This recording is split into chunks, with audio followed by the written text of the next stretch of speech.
I often think about, you know, women in leadership, or more importantly, I often think about male, predominantly male led companies who then have a woman who's also part of their leadership team. And this woman usually is held up as the spokesperson for all women. Look, we've got a woman, you know, hey, this is good, she's going to get it. But sometimes I also think about this. A lot of women in these positions aren't necessarily supporters of other women. So when you're kind of thinking about, hey, I've got this woman and whatever, are you sure that this is a woman that's also looking to push the agenda for gender equality? Or is this a woman that's looking to push her own agenda? Because time and time again, you hear and you see the same thing. A woman's at the top, but she's not necessarily doing anything to help other women get up there. She wants to keep her position, and that's it. She's the female voice in the room, but her experience is nothing to be representative of the majority of the women in the company. And I think this is something that, you know, as I say, not everybody is made equally in terms of, you know, not every woman is the same, nor should she be. But I think when you're thinking about creating a gender balanced environment and you're thinking that there's a woman within your leadership team, are you actually having these questions, or not questions, these conversations with her to ask her, what is her vision? Does her direct team, is it predominantly men? And if so, why? You know, this is the part about challenging assumptions. This is the part about questioning everything. Because going back to another video I made talking about the signs, there's a lot of things that are indicative of somebody's state of mind. If somebody really cares about gender equality, they will do their utmost to try and create a gender balanced team.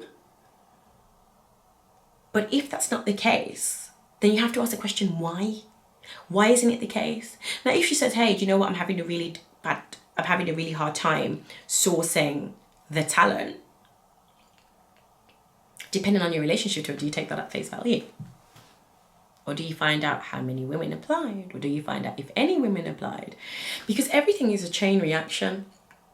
Getting to today is a chain reaction. It is a series of events that has gotten us to this place. And in order to find out how we got to this place, we have to go backwards. We have to go backwards. And that involves active conversation between everybody who's involved.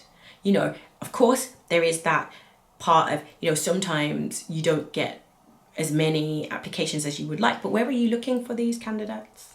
And how is she playing a role within this framework? Have you asked her more? Have you checked? There's so much more to be done than just assuming that all women are fighting for the cause. They're not always. And this is why looking around, what do they say? Show me your friends, show me who you are, or something like that. Looking around to see who is in her immediate circle will give you a pretty good idea. Having the conversation will also give you a pretty good idea. And this is how we move from just saying, well, I've got a woman and she cares about women stuff, because that's not always the case. We have to move past assuming that a woman cares about women stuff, and we have to engage in that kind of conversation to ask what the plan is. How have you tried?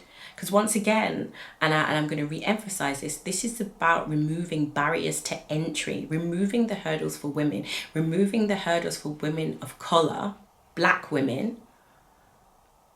And in order to do that, the conversation has to be had. But in order to do that, she also has to be part of this conversation and willing to be, you know, willing to push the point, push the issue. Not all women are on side. And this is what we have to keep at the forefront of our minds. Not all women are. Not all women want other women to share in the glory. It might feel like a bad point to focus on, but it's a real point. It's a real point.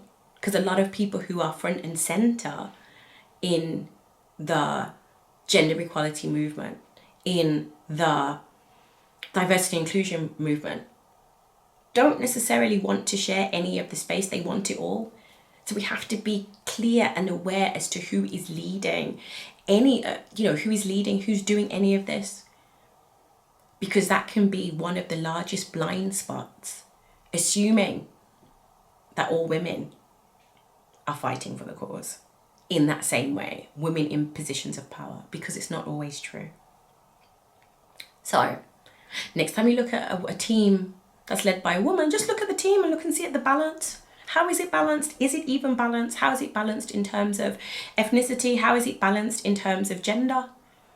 And if not, why not? And I'm not saying the onus isn't on every manager to make sure their teams are, you know, multi-ethnicity and also gender balance. But what I'm saying is the assumption is far too often that women care to a greater extent than men do, because just by the fact that they're women, which isn't true.